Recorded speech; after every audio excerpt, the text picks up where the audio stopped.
Joining me now, Senator Lindsey Graham of South Carolina. Senator, thank you so much for coming on. That's our girl. That was well said. Tell me a little bit about this, because from my perspective, I've spent the past 4 years listening to how Republicans were all, in the service of Vladimir Putin, Moscow Mitch, everything related to President Trump. What does it take to have the Biden administration stand up in this moment?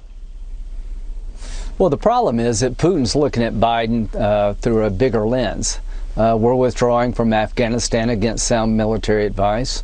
We're trying to get back into the Iranian nuclear agreement, and the Iranians are threatening to enrich at 60%. You need 90% to get a bomb. The Chinese are pushing us around out in Asia. The border's completely out of control. So what Putin's looking at is, in his mind, a weak adversary. What did Putin say when Biden called him a killer? The next time we talk, I want it to be on live TV. Meet me there, because I don't think you can stand up to me. So this overall weakness is probably going to be a death sentence for this man, because nobody in Russia is afraid of Joe Biden. Nobody in the world is afraid of Joe Biden, and that's dangerous for us here at home. It is dangerous, obviously, to have a foreign policy that really runs down the United States of America and that agrees with the criticisms of the communist Chinese. Joe Biden's UN ambassador actually said some things along these lines just this weekend. Let's listen to this. I'm realistic about what we have to do moving forward.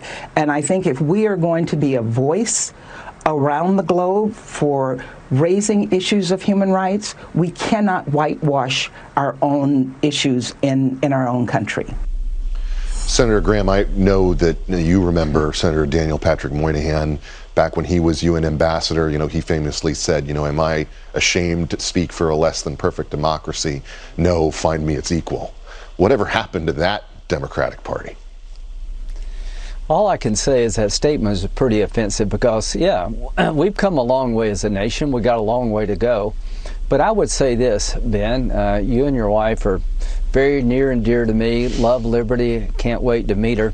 Liberty is lucky to be born in the United States, and her parents realize that. I'm tired of running our country down.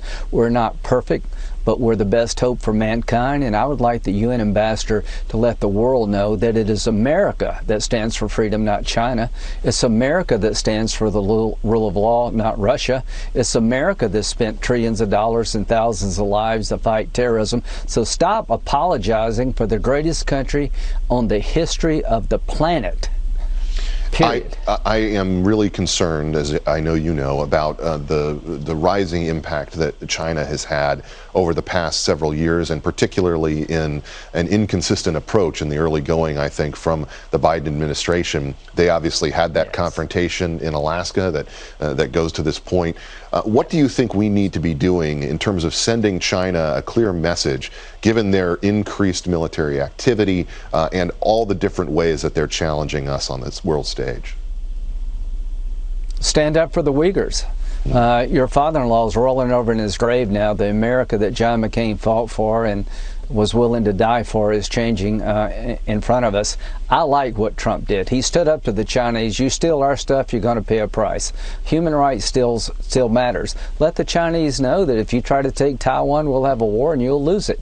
At the end of the day, every bully on the planet feels emboldened. All of our allies are very worried about the United States. The Abraham Accords in the Mideast was a great breakthrough, where the Arabs and the Israelis were working together because America led the way against a common enemy called Iran.